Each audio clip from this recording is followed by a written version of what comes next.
ఇంతమంది చచ్చిపోయారు, ఇది ఇల్లు పళ్ళదని షిఫ్ట్ చేస్తున్నా చెప్పాలండి. అది చెప్పకుండా తీసుకెళ్తే బాడీలో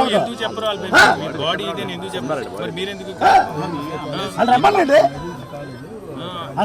రోడ్డు పడిపోతున్నారు, కాపలా పోలీసులు కాస్తే బాడీలు గుర్తుపట్టలేకపోతున్నారు. ఎంత ఘోరంగా ఉన్నాయంటే ఆ రూముల దగ్గర మీరు అక్కడ కాపలా కాయండి పోలీసు, ఆ బాడీలు కాపలా ఉండదు. అందుకే వచ్చిన ఆవేదన చెందడానికి తోటి ఎంప్లాయీస్ చనిపోయారని బాధపడటానికి వచ్చిన వాళ్ళ మీద, వాళ్ళ ఆవేదన వ్యక్తం పరిచే వాళ్ళ మీద కాదు మనం చూపించాల్సింది. ఆ బాడీలు చూడండి.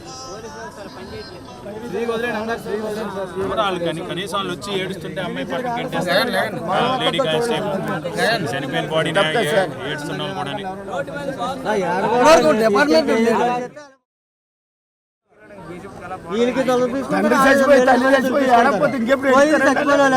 వాళ్ళ ఆడవాళ్ళు కూడా బట్టలని పరిస్థితుల్లో ఉన్నారు. ఎవరు చచ్చిపోవాలి ఎవరికి తెలియలేదు.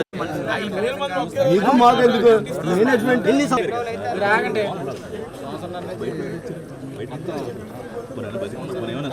పెట్టేసి మేనేజ్మెంట్ ఏదైతే ఉందో అక్కడికి వచ్చి ఒక అష్యూరెన్స్ ఇచ్చి కాంపన్సేషన్ ఏమి ఇస్తామని చెప్పి అన్ని చెప్పిన తర్వాత అప్పుడు బాడీస్ బయటకు తీసుకొచ్చారు. సరే మరి దురదృష్టంగా మరి ఎవరు ఎలా తీసుకొస్తారో ఇప్పుడు తెచ్చేసిన తర్వాత తెలిసింది.